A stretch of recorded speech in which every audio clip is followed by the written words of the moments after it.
Assalamualaikum warahmatullahi wabarakatuh. Perkenalkan, nama saya Cindy Aurelia. Kali ini saya akan mempresentasikan alat-alat yang digunakan pada laboratorium medik. Laboratorium adalah salah satu pusat segala aktivitas ilmiah yang meliputi riset, eksperimen, dan pengukuran. Agar dalam proses pelaksanaan sebuah eksperimen di lab bisa berjalan dengan lancar dan terkendali, dibutuhkan alat-alat laboratorium yang lengkap dan berstandar. Alat-alat ini mempunyai fungsi yang berbeda satu dengan yang lainnya.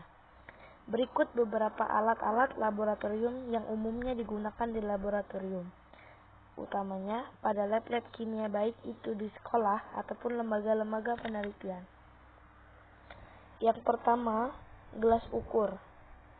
Fungsi gelas ukur adalah sebagai bentuk alat untuk mengukur volume larutan mulai dari volume 10 ml hingga 2 liter. Hal yang harus diperhatikan dalam mengukur. Untuk mengukur volume larutan yang tidak berwarna, kita harus memperhatikan batas meniskus cekung bagian bawah. 2. Tabung reaksi. Tabung reaksi adalah peralatan gelas yang terbuat dari kaca atau plastik. Bentuknya kira-kira sebesar jari manusia. Cara pemakaian tabung reaksi adalah dibersihkan terlebih dahulu, lalu dikalibrasi dengan aqua DM. Setelah itu lap dengan lap kertas atau kertas isap. Kemudian sampel yang akan direaksikan masuk ke dalam tabung reaksi. 3. Labu ukur.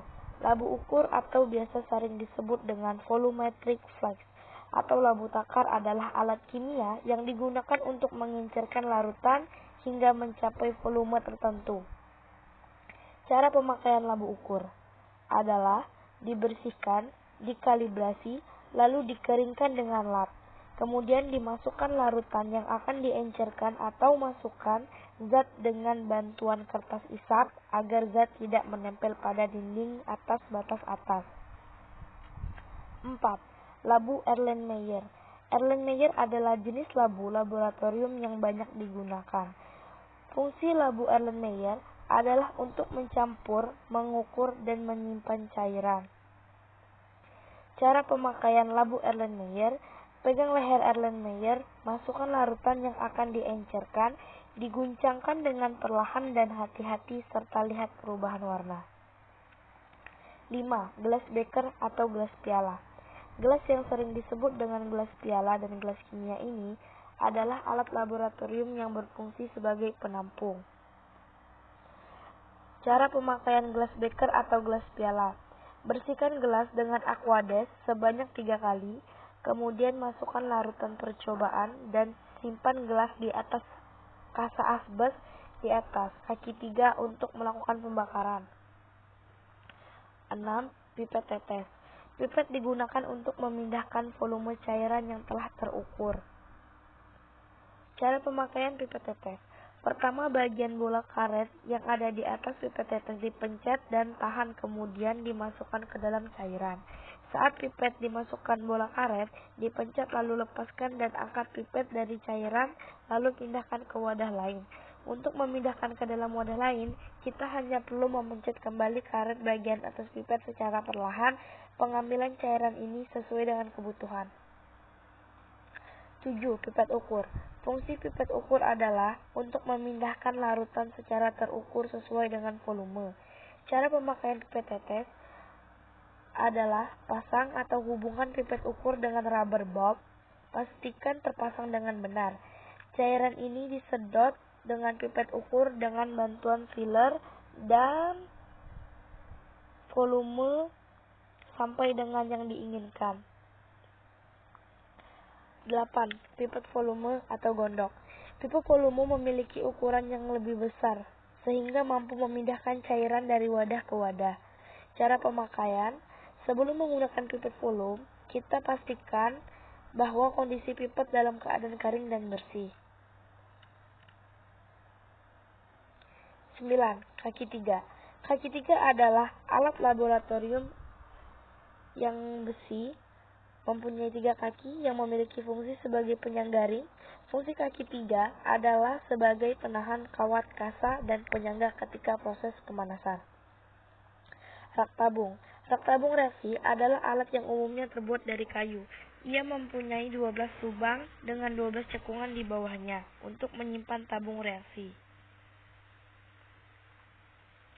Fungsi tabung reaksi adalah sebagai tempat menyimpan tabung reaksi, mengeringkan, dan menjaga tabung reaksi agar tidak berjamur.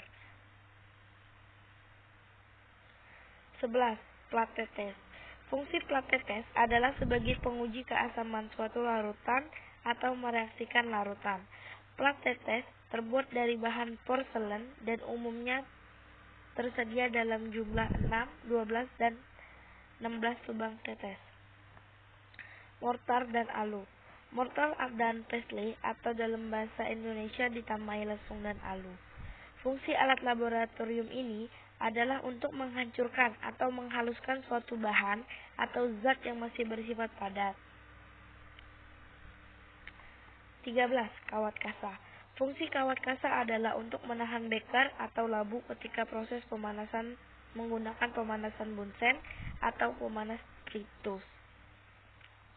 14. Kawat nikrom. Fungsi kawat nikrom adalah untuk mengidentifikasi zat dengan cara uji nyala. Cara pemakaian, kita dapat menempelkan sampel pada kawat, yaitu dengan meneteskan sedikit HCl ke kawat nikrom. Selanjutnya, tempelkan ujung kawat nikrom ke dalam sampel yang akan dilakukan uji nyala. 15. Corong pisah. Peralatan laboratorium berbentuk kerucut dengan tutup setengah bola ini biasanya digunakan dalam proses ekstraksi cair. Cara pemakaian, cara menggunakan corong ini dapat dilakukan dengan cara campuran dan 2 fase pelarut dimasukkan ke dalam corong dari atas dengan corong keran ditutup. 16. Batang pengaduk. Batang pengaduk digunakan untuk mencampur cairan dengan bahan kimia untuk keperluan praktek di laboratorium.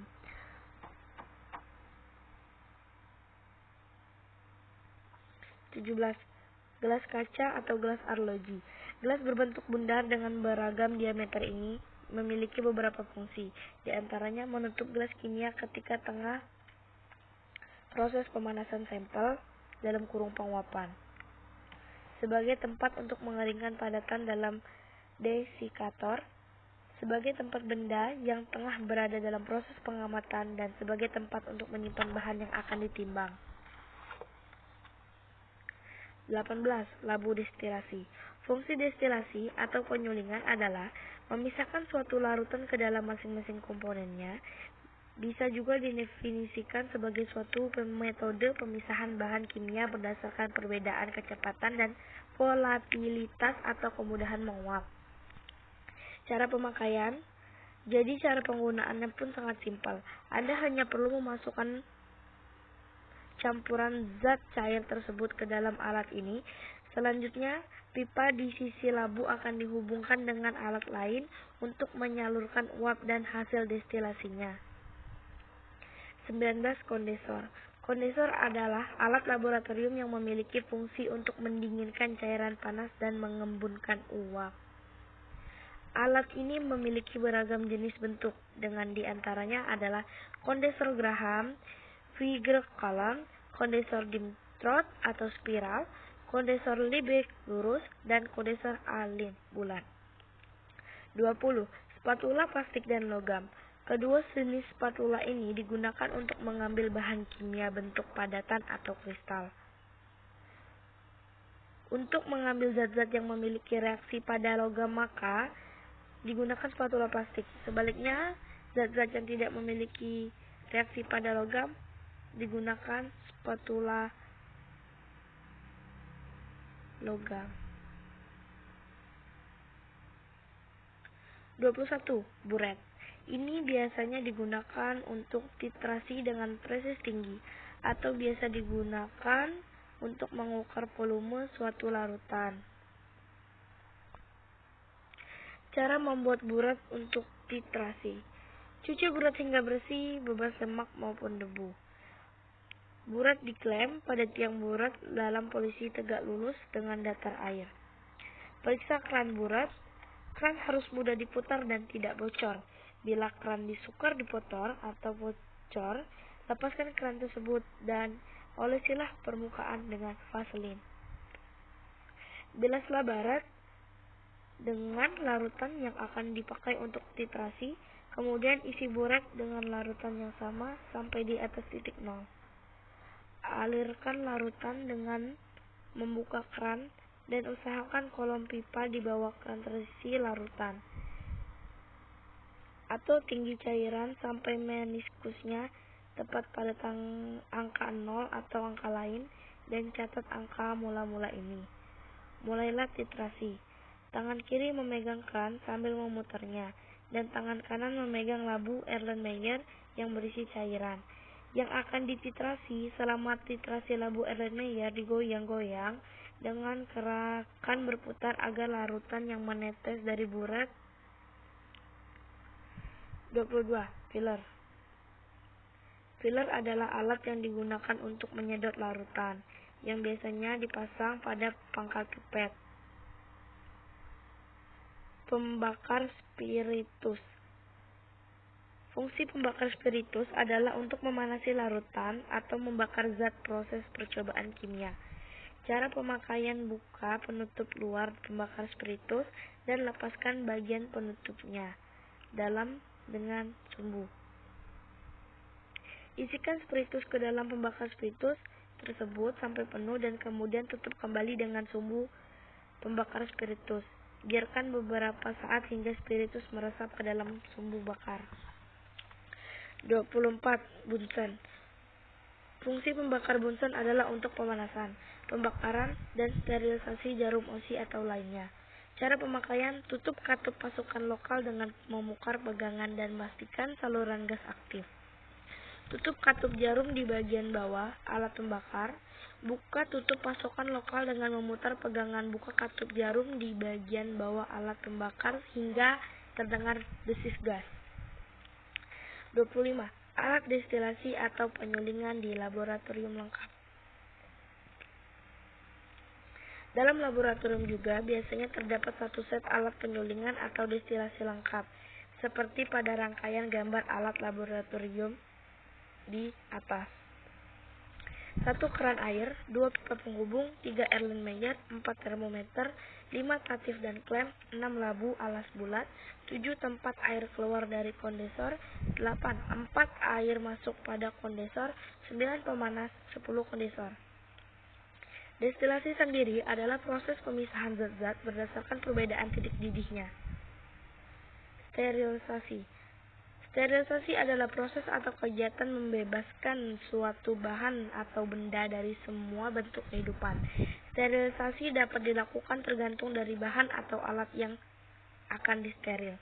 Sterilisasi dapat dilakukan dengan cara sebagai berikut.